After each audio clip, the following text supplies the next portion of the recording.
de um conhecimento em conjunto muito me atrai. Acho que também respeita os moldes, né, do grupo que aqui está, que já se reúne, já tem essa troca. Então fiquem à vontade para se posicionarem à medida que surgirem, né, oportunidades, dúvidas, comentários que nos agreguem. Esse capítulo, né, sobre lei de conservação nas leis morais é dos mais especiais. E aqui a gente vai dar uma ênfase especial em um tema que Vivi me contou que suscitou mais reflexões e interesse, que é a reflexão sobre o necessário e o supérfluo, né? Eu vou utilizar também como referência, em alguns momentos, uma obra pelo espírito Joana de Ângeles, intitulada Leis Morais da Vida, psicografia de Divaldo Franco. Nessa obra ela traz algumas das abordagens das leis morais do Livro dos Espíritos e faz observações muito interessantes. Então vamos primeiro falar um pouco sobre a conservação em termos práticos, né?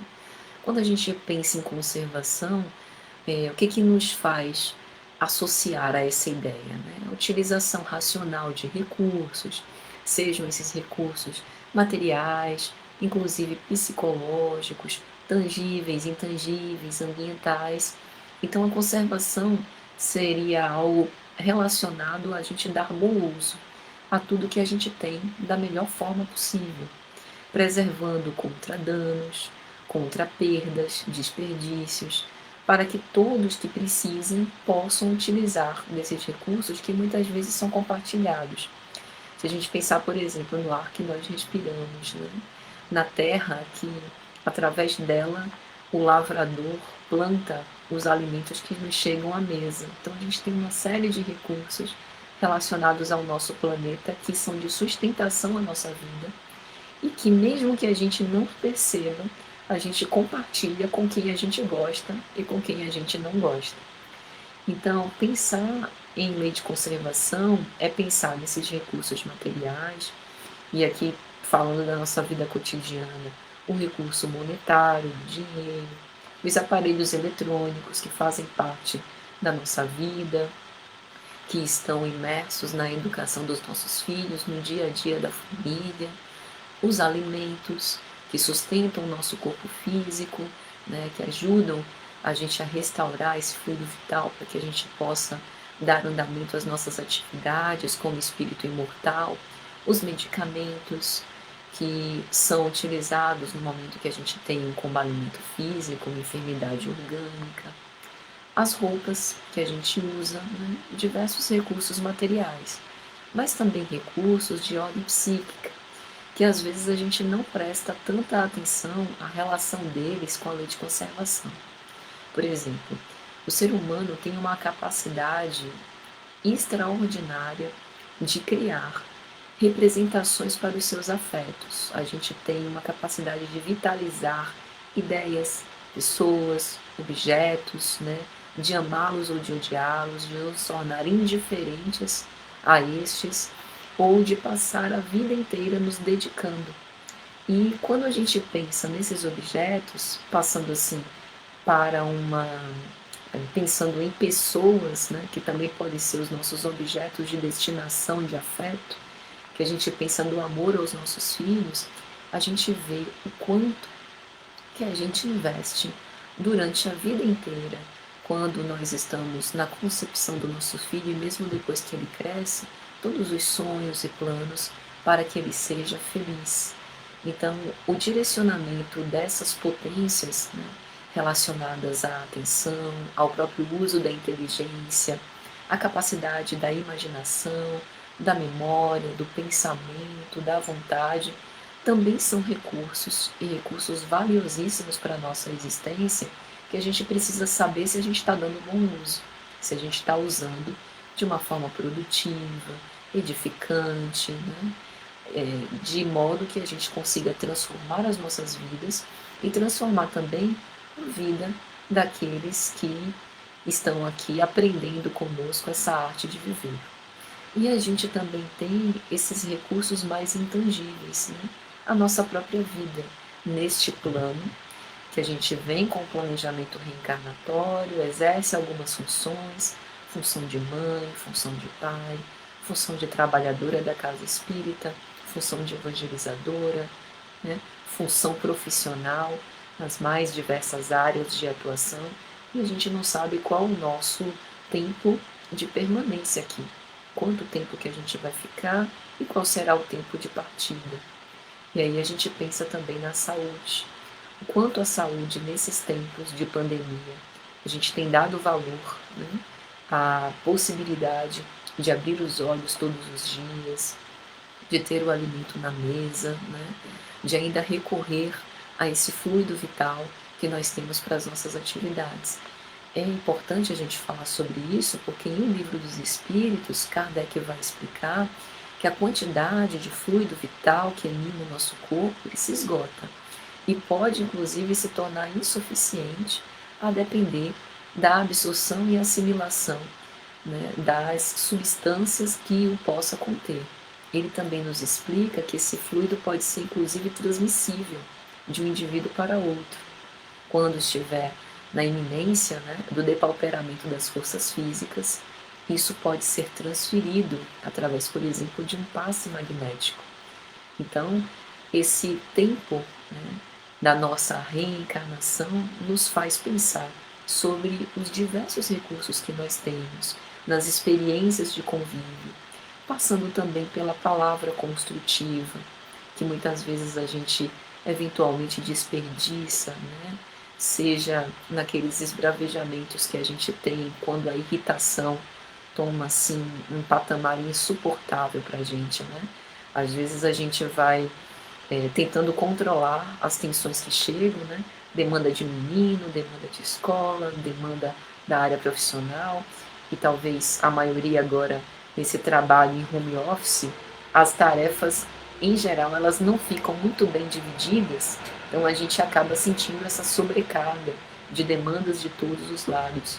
E por vezes a gente não tem esse controle emocional durante todo o tempo, o que é humanamente comum, e a palavra que edifica, a palavra que constrói, a palavra que une, muitas vezes é motivo de dissensão. Então, isso também diz respeito à lei de conservação, porque a gente está falando de um equilíbrio emocional com o objetivo da gente manter, né, esses recursos em operação para a nossa serenidade, para o nosso equilíbrio, para o nosso bem-estar e daqueles que também estão conosco. Então, como Kardec vai organizar essas questões relacionadas ao necessário e o supérfluo, ele começa com uma pergunta muito inteligente, como é de hábito de Kardec, em que ele vai questionar quais seriam os limites. Como é que a gente pode discernir o que é necessário e o que é supérfluo? Porque para algumas pessoas, né, algo pode ser suficiente, por exemplo, para aplacar a sua fome. Para outro, aquilo pode ser só a entrada, né, da sua refeição. E aí os espíritos, os imortais, vão dar uma resposta, né, ainda mais brilhante. Eles dizem que nós conhecemos o que é necessário e supérfluo, né, a depender do nosso aperfeiçoamento, tanto intelectual como moral. Então eles dizem, o sábio conhece por intuição, mas a grande maioria de nós só chegamos a conhecê-lo pela própria experiência, às suas próprias custas. Então, se a gente for analisar um pouco essa questão, a gente vê que a intuição, que a gente também pode entender por sabedoria, por um entendimento por antecipação, que não tem nada a ver com ocupar cadeiras universitárias, nem ter diplomas, né? Essa sabedoria vem muito mais da apropriação que a gente tem das experiências com o objetivo de ampliar o nosso entendimento e a nossa compreensão das coisas do mundo. Então, essa intuição, ela vem como antecipação de percepções sem necessariamente passar pelo raciocínio ou pela análise. É como aquele feeling que a gente desenvolve. E um exemplo bem claro disso foi apresentado por Jesus. Jesus conta uma história, uma parábola, que é a parábola do mal rico. Ele conta essa parábola quando os fariseus avarentos tentam admoestá-lo, né? Tentam encontrar ali uma pedra de tropeço para o Cristo cair. E aí ele conta essa parábola que nos faz refletir muito sobre o necessário supérfluo. A parábola diz mais ou menos assim: tinha um homem que era muito rico e se vestia fartamente todos os dias, cheio de púrpura e linho, e se banqueteava com uma mesa muito farta. E havia um mendigo, de nome Lázaro, que estava às portas da sua casa, sempre muito esfomeado, e que se alimentava com as migalhas que caíam da mesa desse rico, e que num ato de extrema humilhação, muitas vezes os cachorros vinham lhe lamber as feridas. Então a gente vê assim nesse primeiro momento uma patente indiferença daquele que tem muitos recursos suficientes para lhe satisfazer e que também poderiam restaurar a dignidade daquele pobre homem caído à sua porta, em que ele não se importava. E aí aconteceu o que geralmente acontece com todos nós, porque a morte ela é uma grande democrática. Ela bate nas portas de todo mundo, velho, novo, pobre, rico, né? Independente da classe social, da raça, ela sempre chega. E quando a morte se abateu pelo mendigo, ele foi levado diretamente aos anjos, no seio de Abraão, patriarca do povo hebreu.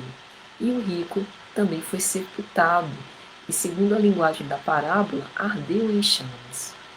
E quando o rico olha para cima, vê aquela cena de Lázaro, né, no seio de Abraão, vivendo agora uma vida regalada, e ele que tinha tido uma vida regalada na vida material, passava sede e fome. E aí ele faz uma rogativa, pede que Lázaro deixe um pouco, né, aqueles páramos celestes e se compadeça dele, uma atitude que em vida material, ele não teve. E aí é Abraão quem responde, dizendo que não é possível que Lázaro saia, vença aquele abismo que o separa, como se ele dissesse: essa posição que Lázaro conquistou, na verdade, foi trabalhada em vida. Você teve sua oportunidade e não fez. E aí, como último pedido, o mal rico pede que Lázaro vá até os seus irmãos, que continuavam vivos, para que eles se arrependessem e modificassem a sua conduta. E Abraão diz a ele que os irmãos tinham a lei de Moisés e os profetas, ou seja, os livros sagrados tinham as orientações para seguir, e não seguiam porque não queriam. Então, mesmo que um dos mortos ressuscitasse, eles provavelmente não mudariam de conduta. Por que que essa história nos faz pensar sobre o necessário supérfluo? Não precisa a gente quebrar muito a cabeça para perceber a diferença entre a escassez material e a completa miserabilidade de Lázaro e a opulência do rico, né? Então, na economia da vida, muitas vezes o que sobra na mesa de alguns de nós falta nas de outro. Daí essa lei de fraternidade que a gente, inclusive, fala, né, sobre condoer-se pelas necessidades do outro, inclusive os infortúnios ocultos. Porque por trás daquela fachada do rico que ostenta, a gente também tem ali misérias morais, muitas vezes até maiores do que aqueles que estão no opróbrio da miséria material, né, que estão esquecidos pelas ruas. Às vezes passam ali por um vazio existencial muito grande, tem inclusive ideações suicidas, um desprezo pela própria vida. Então a gente também não pode utilizar isso como uma visão caricaturada. Lázaro e o mal rico são símbolos nessa parábola. Então vamos pensar neles como símbolos, agora trazendo para o nosso dia a dia. Vamos imaginar dentro de casa, né? Que a gente tem ali uma diversidade de pessoas, cada uma com a sua cultura, com as suas convicções, com a sua idade, com a sua experiência de vida, com o seu despertar. E às vezes a gente vê até nas crianças alguns posicionamentos, né, que nos deixam assim bastante entusiasmados, né, bastante surpresos a percepção que eles têm sobre caridade, sobre amor ao outro, amor aos animais, que nos fazem, inclusive, repensar algumas posturas. Então, vamos imaginar dentro de casa, né? Cada um de nós com as nossas convicções e opiniões sobre diversos assuntos, né? Coisas bem atuais. Tomar ou não tomar vacina, fazer retorno presencial de aulas ou não, né? Tolerância sobre diferenças políticas, diferenças de orientação sexual. Aí vamos pensar em duas pessoas nessa família. Uma que seja dotada de conhecimentos imortalistas, que já frequente o Irmã Sheila, que já faça parte do grupo de pais, que já esteja estudando as leis morais e que já tenha condição de testemunhar paciência e capacidade argumentativa sem resvalar na violência. E vamos imaginar uma outra pessoa que não seja iniciada, ou porque não quer, porque não tem afinidade, por diversos motivos, né? E se torne, por isso mesmo, mais rude, mais refratária a esse tipo de pensamento. Nesse caso, quem seria o rico, né, e o Lázaro da história? Quem é aquele que tem mais recursos para poder gerar um entendimento, né, para poder levar a uma pacificação? Será aquele que detém esses conhecimentos e que, portanto, pode dar testemunhos maiores de paciência, de obediência, de resignação, de perdão? Ou será aquele que ainda não está preparado moralmente para esse despertar? Então veja como essa parábola não fala apenas de dinheiro, não fala apenas de mesa farta, mas fala de recursos diversos que a gente pode ter numa quantidade muito grande e que a gente não está aproveitando para fazer aquilo que é necessário.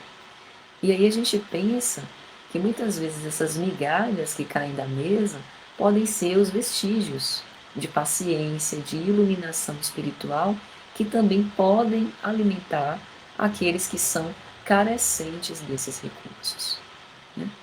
Então, depois que a gente vê essa experiência do mal rico, a gente vê ele lamentar a experiência perdida, o tempo perdido e o legado para quem fica, simbolizado ali nos irmãos, que muitos deles podem ter se espelhado no comportamento daquele que foi o mal rico para fazer a mesma coisa.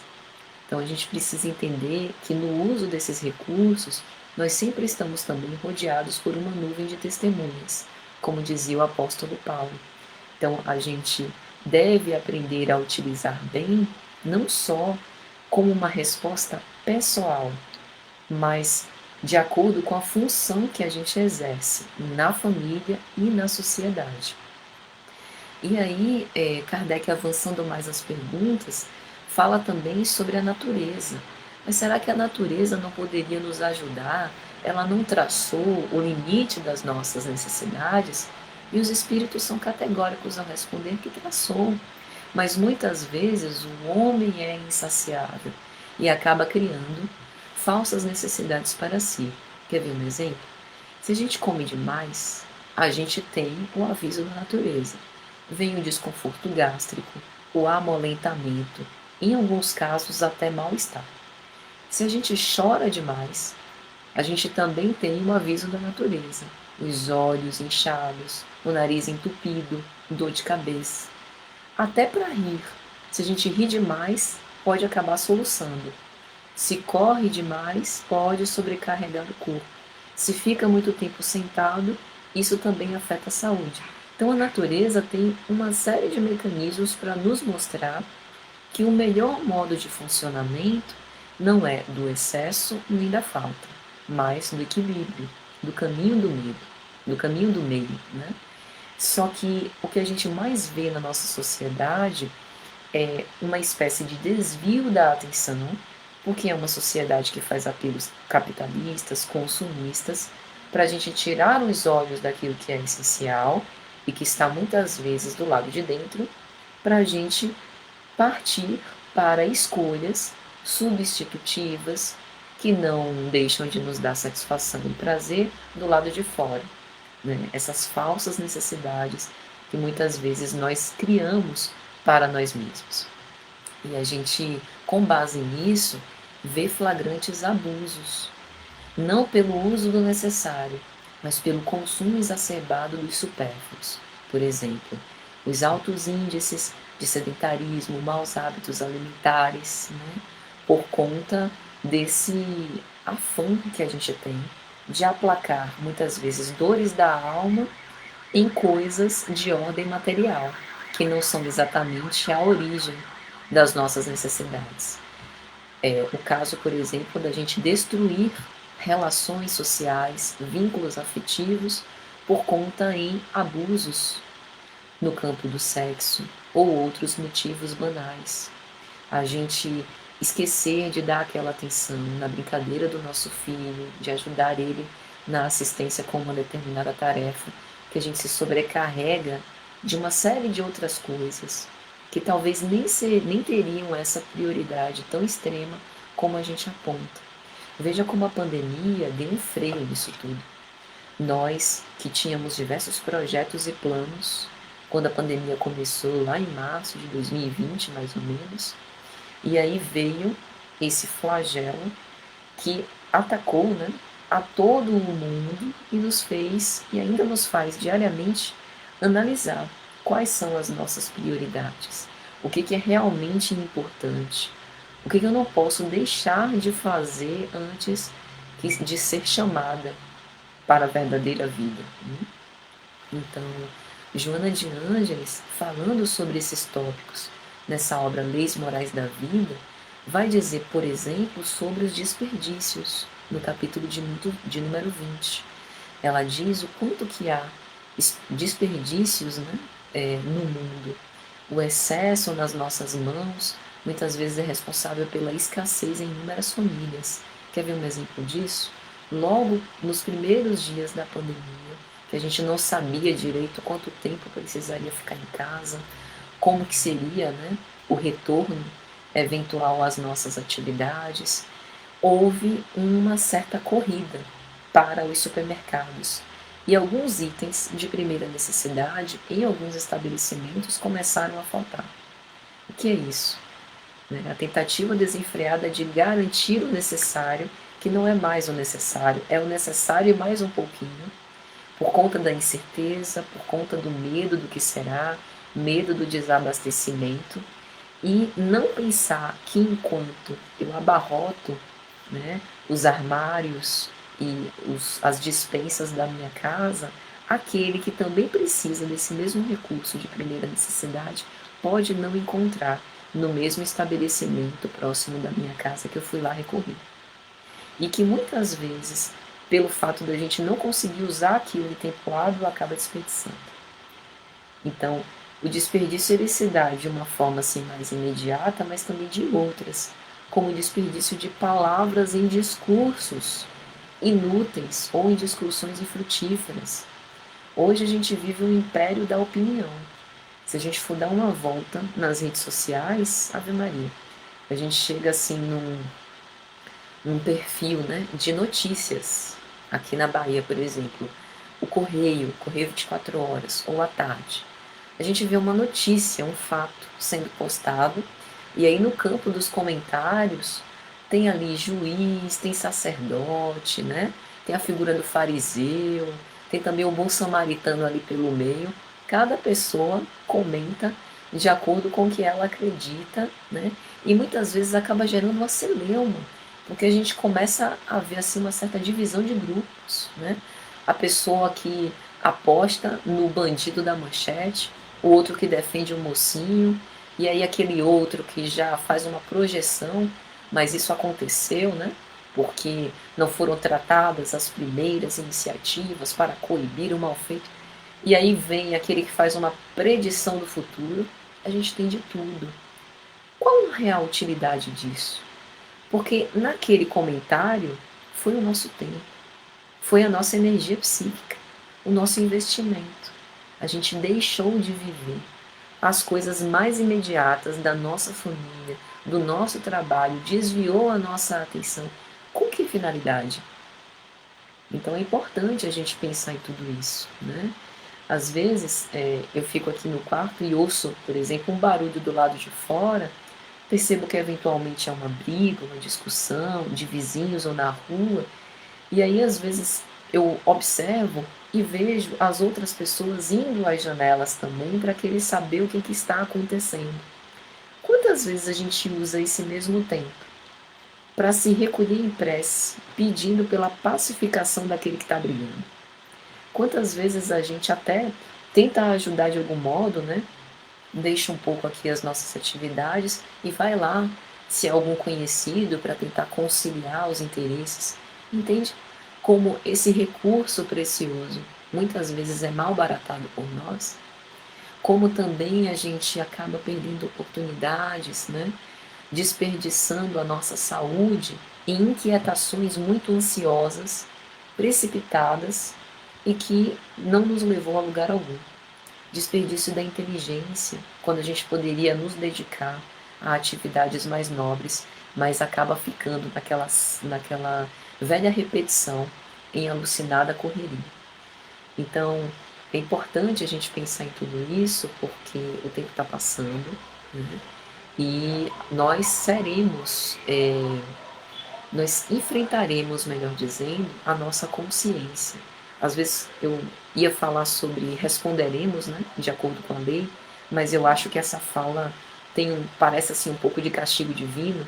Eu acho melhor a gente pensar sobre o fato de que nós convivemos conosco e responderemos perante a própria consciência sobre esses usos. E aí, já para finalizar o comentário, meus amigos, para também ouvi-los, eu queria lembrar aqui de outra passagem do Evangelho, que também nos faz pensar sobre o necessário supérfluo, que é a passagem do filho pródigo. A gente conhece muito bem essa história, né? Do filho mais novo que pede antes da morte do pai a sua parte na herança e usa aqueles bens prodicamente longe de casa e depois passa por uma grande fome, é empregado junto aos tratadores de porcos e só consegue se alimentar com as alfarrobas que são destinadas aos porcos e decide, depois de passar por muitos tropeços, retornar ao seio do pai. Essa parábola, ela também é muito interessante para a gente perceber que a experiência é importante para que a gente possa discernir o que é necessário e o que é supérfluo, para que a gente também possa dosar o bom e o mau uso. Que mesmo se a gente fizer uma análise até aqui, o uso dos recursos não está a contento, se a gente acredita que poderia, a partir de agora, né, utilizar os recursos que a gente tem de uma outra forma, pensando numa produtividade melhor e até no alcance de uma felicidade relativa mais acessível a nós do que fizemos até agora, não tenhamos culpa nem achemos que já passou tempo demais e que a nossa hora já acabou. Nós ainda temos tempo. E assim como o filho pródigo, a qualquer tempo e hora, nós podemos reavaliar o nosso comportamento e retornar ao seio do Pai, né? Nessa figura simbólica do retorno à lei de amor que a gente, todos, estamos ainda aprendendo a desenvolver. Porque o amor, ele tem uma grande mágica. Ele, na verdade, é a finalidade do ser imortal, mas também é o caminho. E a gente só aprende a amar amando. Aliás, o amor é um recurso inesgotável. Quanto mais a gente doa, mais a gente aure na fonte divina, mais amor para poder praticar nos nossos relacionamentos, né, em geral. Então é mais ou menos isso. Agora gostaria de ouvi-los, fico aqui à disposição.